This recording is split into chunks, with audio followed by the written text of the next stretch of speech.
लोगों को बरगलाया जाता है। लेकिन आज भी जातीय समीकरण बिहार में हावी है। देखिए, वो जातीय समीकरण हावी है, आप जो कह रहे हैं, मैं ये कह रहा हूँ, हमारे प्रणेता प्रशांत किशोर कहते हैं कि नीतीश कुमार की जाति की फिर सिर्फ 2.34% आबादी है, तो फिर मुख्यमंत्री कैसे हैं अगर जातीय समीकरण हावी है? तो जातीय समीकरण हावी नहीं है।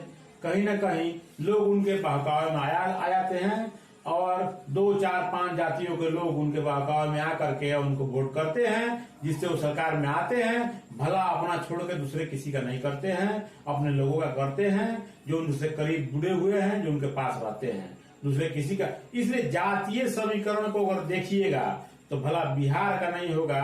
बिहार में एक जाति है जो बिहारी कहलाता है, जो बाहर में जाता है तो गाली सुनता है, जो बाहर में जाता है तो वहां का तरह तरह का प्रताड़ना झेलता है और बाहर में जाकर नौकरी करता है, 10,000, 12,000, 15,000 की रोजगार करता है और उसी में वो अपना खर्चा चलाता है, माँ बाप से दूर रहता है, परिवार से दूर रहता है और वो वहां जा करके वो बहुत प्रताड़ित होता है।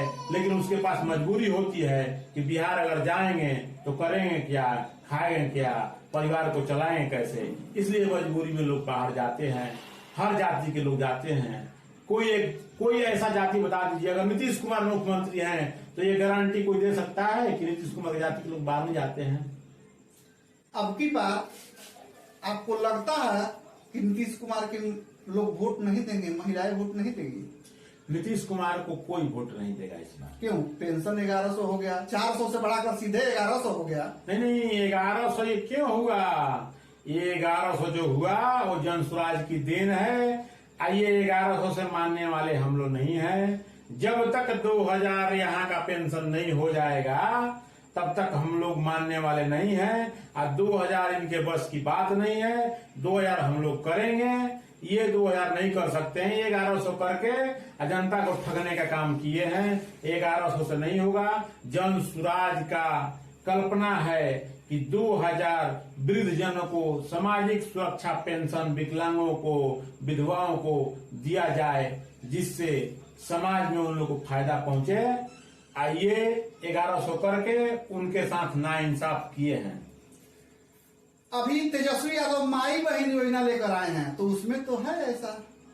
जो तेजस्वी यादव जो माई बहन योजना लेकर आए हैं, तो हमको लग रहा है कि भाई भौजाई योजना लाते अगर तो उनके भाई भौजाई उनको छोड़ करके परिवार से बाहर नहीं जाते। अब वो आरोप लगा रहे हैं तो दूसरी शादी कर लिए। तेज प्रताप यादव ने सवाल उस पर उठाया है कि हमारे पिताजी 2 आंख से देख रहे हैं। जब तेज प्रताप यादव एक क्रिश्चियन से शादी करके आते हैं तो लालू यादव उस पर कुछ नहीं बोलते हैं और खुशी से उसको अपनाते हैं। तेज प्रताप यादव, तेजस्वी यादव जो शादी करके आते हैं तो उसको अपनाते हैं। तेज प्रताप यादव शादी कर लिए। पहला शादी को उनके कहने के हिसाब से, उनके मर्जी से नहीं हुआ है। दूसरी शादी वो अपने मर्जी से किए हैं, जिसकी जानकारी वो पहले शादी से पहले दे चुके हैं। लेकिन जबरदस्ती वोट बैंक के चक्कर में, पारिवारिक दबाव में तेज प्रताप यादव शादी किए, जो चल नहीं पाया। 1100 रुपया पेंशन मुख्यमंत्री नीतीश कुमार ने कर दिए। तेजस्वी यादव माई बहन योजना लेकर आए। जन स्वराज के पास कोई योजना है क्या भविष्य के लिए?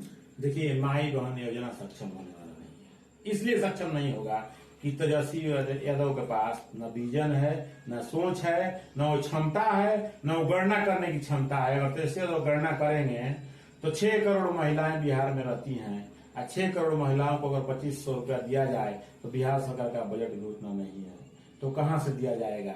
तो 9वीं फेल अगर हमारे नेता कहते हैं उनको, तो 9वीं फेल हैं, तो उनसे कैसे उम्मीद आप कर सकते हैं कि वो गणना के हिसाब से काम करेंगे? हमने बात किया था पूर्व विधानसभा स्पीकर और बिहारी चौधरी जी से। उन्होंने बोला था कि इसका मतलब जन स्वराज के जो नेता हैं प्रशांत जी, उनको इस चीज का ज्ञान नहीं है। मुख्यमंत्री अपना योजना बना के और किस तरीके से हमको पैसा इकट्ठा करना है, फंड जुटाना है, उसको लेकर चलेंगे। उनको क्या पता है कि कैसे फंड आएगा। इसके पहले पूर्व में 15 साल सरकार रहा है और बीच में नीतीश कुमार जी के साथ 2.5 साल करीब सरकार उनका रहा है। तो फंड जुटाने में तो वो लोग माहिर हैं। कुछ चारा में घोटाला करके फंड अपने परिवार में जुटा लिए, अब कुछ और रेलवे में घोटाला करके, अपना जमीन घोटाला करके फंड जुटा लिए, तो अपना फंड जरूर जुटा लेंगे। लेकिन मैं ये दावे के साथ कहता हूं कि 2500 रुपए का फंड उनके बस की बात नहीं है जो 6 करोड़ महिलाओं को दे सके। प्रधानमंत्री जी अभी बिहार के दौरे पे हैं, बिहार में आने वाले हैं, मोतिहारी साइड आने वाले हैं, उसको लेकर क्या उम्मीदें हैं? मुझे पूरा उम्मीद है आएंगे, जरूर 1-2 ट्रेन दे जाएंगे, इसमें कोई डाउट नहीं है। बिहार के लोगों को उसी के माफी को समझते हैं कि इनको ट्रेन दे दो, उनको अनाज दे दो, उसी में वो लोग बिक जाएंगे। अब गुजरात जब जाएंगे तो वहां फैक्ट्री दो, कॉलेज दो, इन्वेस्टर समिट की बात करो, वहां सी प्लेन की बात करो, वहां सेमीकंडक्टर धो लगाने की बात करो। अब बिहार में आओ तो बस अनाज 5 किलो देने की बात करो जिसमें 4 किलो मिलता है। यहाँ आओ तो 4 ट्रेन देने की बात करो कि पैसेंजर यहाँ से लाद करके गुजरात अदर स्टेट में जाएंगे और नौकरी करेंगे। यही उम्मीद है कि आएंगे तो 2 ट्रेन इस बार जरूर देंगे। सुनने में आ रहा है कि इस बार चुनाव जीतने के लिए जन स्वराज की जो स्थिति है वो देख करके उनकी हालत घबराई उन लोगों की है।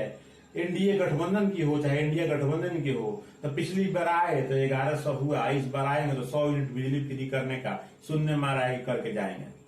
बहुत बहुत धन्यवाद आपका मेरे स्टूडियो में आने के लिए। लेटेस्ट खबरों के लिए देखते रहिए दौड़ता बिहार।